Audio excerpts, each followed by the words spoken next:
Hello good morning and welcome back friends. आप देख रहे हैं पेसर एजुकेशन यूट्यूब चैनल। आज की इस वीडियो में बात करेंगे 13 सितंबर से रिलेटेड जितने भी इंपॉर्टेंट करंट अफेयर बनती हैं सारी इस वीडियो में कंप्लीट करेंगे। साथ ही काफ़ी सारे एक्स्ट्रा फैक्ट भी यहाँ पे डिस्कस करेंगे। सो पूरे लेसन को ध्यान से और लास्ट तक आप जरूर देखिएगा। इसकी PDF आप डाउनलोड कर सकते हैं नीचे वीडियो के डिस्क्रिप्शन में से। तो देखिए, सबसे पहले हम बात करेंगे जो लास्ट वीडियो की क्विज थी आपके लिए। क्वेश्चन था कि बीते दिनों भारत सरकार ने T90 टैंकों के लिए 1512 माइन पलाव खरीदने हेतु किसके साथ 557 करोड़ रुपए का अनुबंध किया है।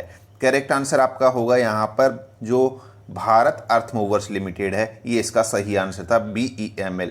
चलिए अब बात करते हैं आज की करंट अफेयर की। देखिए, पहला क्वेश्चन है आज का। हाल ही में वैज्ञानिकों ने केरल के एक पर्यटन स्थल अन्नकल में एक नई प्रजाति प्लेकेंडिसिस जो है इसकी खोज की है, और ये जो प्रजाति है प्लेकेंडिसिस, ये किसकी प्रजाति है? तो करेक्ट आंसर होगा छिपकली, इसका सही आंसर होगा। देखिए, यहाँ पर आप देख रहे हैं पिक्चर में, ये एक छिपकली की नई प्रजाति है जिसको हाल ही केरल के जो अन्नकल पर्यटन स्थल है वहाँ पर इसको खोजा गया है, और इसको वैज्ञानिकों ने क्या नाम दिया गया है? प्लेकन ड्वार्फ गेक्चो, या फिर इसको जो है सिनेप्सिस प्लेकेंडिसिस इसको नाम दिया है। ये आपको ध्यान में रखना है। देखिए, जो ये प्रजाति है ये मछली की जो सिनेमासिपिस लिट्रोलिस जो प्रजाति है उससे मिलती जुलती एक प्रजाति है। ये भी आपको ध्यान रखना है, जो पहले से उपलब्ध एक प्रजाति है इसकी छिपकली की। ठीक है, तो इतना आपको थोड़ा नाम डिफिकल्ट है, ध्यान रख लीजिएगा। देखिए, अगला क्वेश्चन है अपना, विदेशी एजेंट्स पंजीकरण अधिनियम 1938 के तहत पंजीकृत होने के बाद में कौन सी पार्टी संयुक्त राज्य अमेरिका में किसी संगठन के विदेशी प्रमुख के रूप में नाम दर्ज कराने वाली भारत में मुख्यधारा की पहली राजनीतिक पार्टी बन गई है? तो करेक्ट आंसर होगा यहाँ पर भारतीय जनता पार्टी। देखिए, जो भारतीय जनता पार्टी है BJP, ये यहाँ पर अमेरिकी जस्टिस डिपार्टमेंट के अधीन विदेशी एजेंट पंजीकरण अधिनियम जो फारा है, FARA, ठीक है, 1938, इसके तहत ओवरसीज फ्रेंड ऑफ BJP के पंजीकृत होने के बाद में भारतीय जनता पार्टी जो है ये संयुक्त राज्य अमेरिका में किसी संगठन के विदेशी प्रमुख के रूप में नाम दर्ज कराने वाली भारत की पहली मुख्यधारा की राजनीति पार्टी बन गई है। ये आपको ध्यान में रखना है। चलिए अगला क्वेश्चन देखिएगा। यहाँ पर अमेरिकी राष्ट्रपति डोनाल्ड ट्रंप को इनमें से किसके लिए वर्ष 2021 के नोबेल पुरस्कार, शांति के नोबेल पुरस्कार से सम्मानित करने के लिए नॉमिनेट किया गया है? तो यहाँ पर जो है इनको नामित किया गया है जो UAE इजराइल के बीच शांति समझौता कराने के लिए ही ये जो है इस पुरस्कार के लिए नामित किए गए हैं। ये आपको ध्यान में रखना है। देखिए, इन्होंने कहा है कि 49 वर्षों के बाद जो इजराइल और संयुक्त अरब अमीरात है, इजराइल और संयुक्त अरब अमीरात के बीच में जो राजनीतिक संबंध है इनको इन्होंने समझौता करवाया है इन दोनों के बीच में, और जो राजनीतिक संबंध है दोनों देशों के बीच अब वो सामान्य बन जाएंगे। इसके बाद भी जो है अपने दोनों देश अपने दूतावास और राजदूतों का जो है आदान प्रदान करेंगे, विभिन्न क्षेत्रों में सहयोग शुरू करेंगे, पर्यटन वगैरह जितने भी जो क्षेत्र हैं इनमें। तो ये यहाँ पर इनका महत्वपूर्ण योगदान है इसमें, और इसी के लिए इनको जो है इस यहाँ पर 2021 के नोबेल शांति पुरस्कार के लिए नामित किया गया है। ये आपको ध्यान में रखना है। चलिए अगला क्वेश्चन देखिएगा। भारत और किस देश ने आपूर्ति और सेवाओं में निकटता से समन्वय कराने के लिए सशस्त्र बलों को अनुमति देने के लिए पारस्परिक प्रावधान आपूर्ति और सेवाओं पर लॉजिस्टिक समझौते पर हस्ताक्षर किए हैं? तो करेक्ट आंसर होगा यहाँ पर जापान। देखिए, भारत और जापान के बीच में जो यहाँ पर भारत और जापान है, इसने भारत के सशस्त्र बलों तथा जापान के आत्मरक्षा बलों के मध्य आपूर्ति और सेवाओं के पारस्परिक प्रावधान जो है इसके अनुबंध पर हस्ताक्षर किए हैं, और इस अनुबंध पर भारत ने रक्षा सचिव जो भारत के हैं उन्होंने और जापान के राजदूत ने हस्ताक्षर किए हैं। तो ये आपको ध्यान में रखना है। चलिए यहाँ पर देखिए, हमने जापान की बात की है। जापान आपको अगर वर्ल्ड मैप में आप जापान को देखोगे तो यहाँ आपको जापान मिलेगा। देखिए, ये आपका जापान है, भारत से इस यहाँ पर इस तरीके से जापान लोकेट है। ठीक है, अगर यहाँ पे इसकी कैपिटल की मैं बात करता हूँ तो इसकी कैपिटल जो है टोक्यो है जापान की, और जो इसके प्राइम मिनिस्टर वर्तमान में वो कौन है? शिंजो अबे जो है इसके वर्तमान में प्राइम मिनिस्टर हैं। ठीक है, और जो करेंसी है वो है जापानी येन, यहाँ की मुद्रा है, यानी कि करेंसी है। नेक्स्ट यहाँ पे देखिए अगला क्वेश्चन है, हर साल किस दिन को दुनिया भर में चोटों को रोकने और जीवन को बचाने में प्राथमिक चिकित्सा के महत्व के बारे में जागरूकता फैलाने के लिए वर्ल्ड फर्स्ट एड डे यानी कि प्राथमिक उपचार दिवस जो है मनाया जाता है। तो करेक्ट आंसर होगा ये हर साल जो है सितंबर के दूसरे शनिवार को विश्व प्राथमिक उपचार दिवस के रूप में मनाया जाता है। ये आपको ध्यान में रखना है। इस बार ये जो है 12 सितंबर को मनाया गया है, इतना आपको ध्यान रखना है। वर्ल्ड फर्स्ट एड डे या फिर आप कह सकते हैं विश्व प्राथमिक उपचार दिवस, ये हर शनिवार को सितंबर के हर दूसरे शनिवार को मनाया जाता है। इस बार ये 12 सितंबर को है। इसकी शुरुआत जो है 2000 में की गई थी। सन 2000 में international federation of red cross and red crescent society जो है IFRC, इसके द्वारा इसकी शुरुआत की गई थी, लोगों को प्राथमिक उपचार के सही तरीके और लाभ के बारे में जागरूक करने के लिए। नेक्स्ट यहाँ पे देखिए एरो इंडिया 21 का 13वां संस्करण 3 से और 7 फरवरी 2021 तक किस शहर के वायुसेना स्टेशन येलहंका में आयोजित किया जाएगा।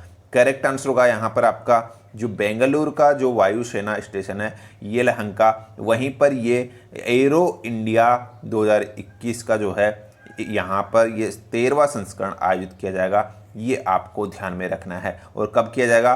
3 से और 7 फरवरी 2021 के मध्य जो है ये यहाँ पर आयोजित होगा। इसके लिए हाल ही में जो एरो इंडिया 2021 है, इसके लिए वेबसाइट भी लॉन्च कर दी है जो रक्षा मंत्री हैं राजनाथ सिंह इन्होंने, जहाँ से अगर आप इसमें हिस्सा लेना चाहते हैं इस प्रदर्शनी में तो यहाँ से आप अपने टिकट्स वगैरह बुक कर सकते हैं। ये आपको ध्यान रखना है। जो यहाँ पर इसकी मैं बात करता हूँ जो एरो इंडिया 2021 है इसकी, तो एरो इंडिया जो है एक भारत का सबसे बड़ा या फिर आप कह सकते हो एरो इंडिया एशिया का सबसे बड़ा एयर शो है और एक विमान प्रदर्शनी है जो 1996 के बाद में बेंगलुरु में हर 2 साल के रूप में आयोजित किया जाता है। ये आपको ध्यान में रखना है।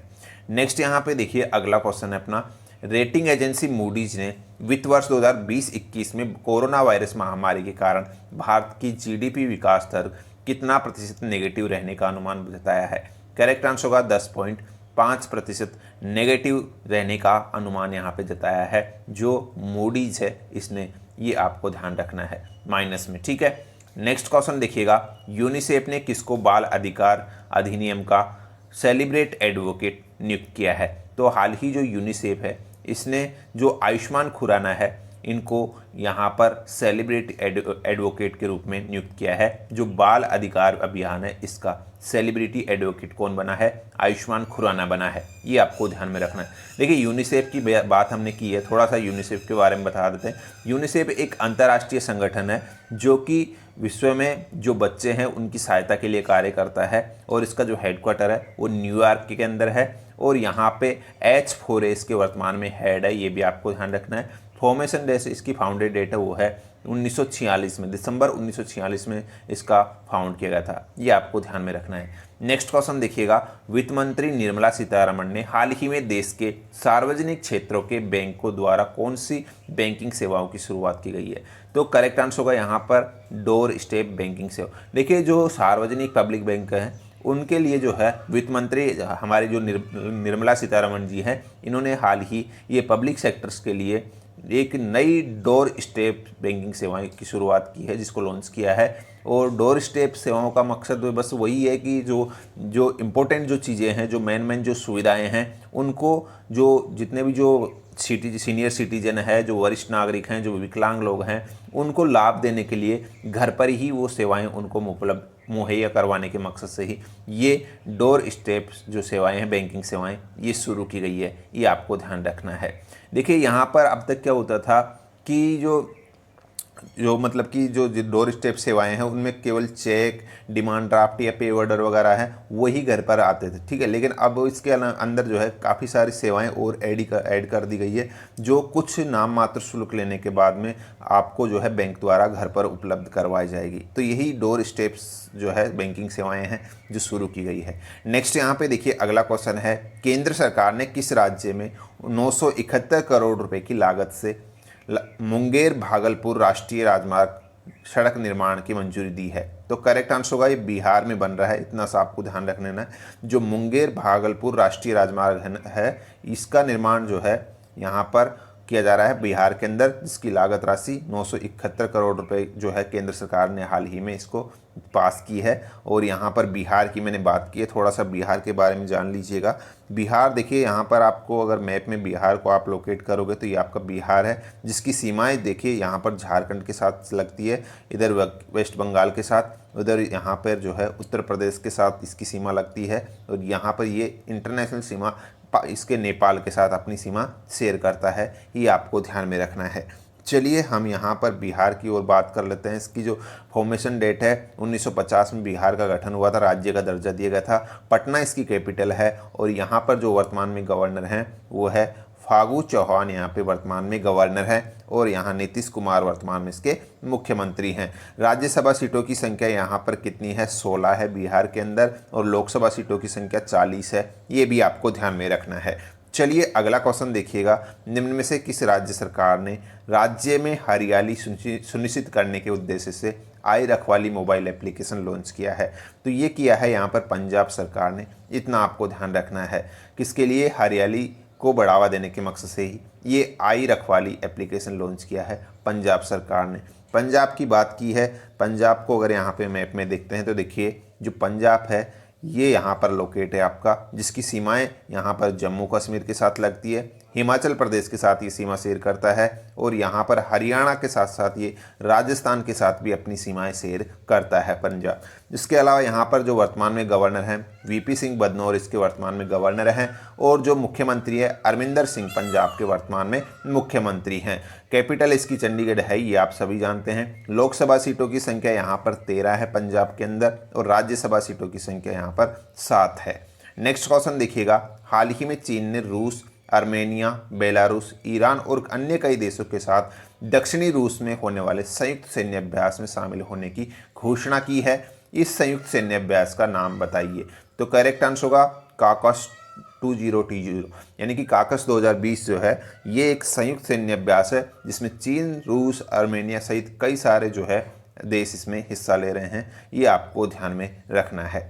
नेक्स्ट यहाँ पे देखिए आज की क्विज, इसका आंसर आपको नीचे कमेंट बॉक्स में लिखना है। क्वेश्चन है कि निम्न में किस देश की PACS यानी कि जो प्राथमिक कृषि साख समितियाँ हैं उनको कंप्यूटरीकृत करने के लिए 5000 करोड़ रुपए आवंटित किए हैं?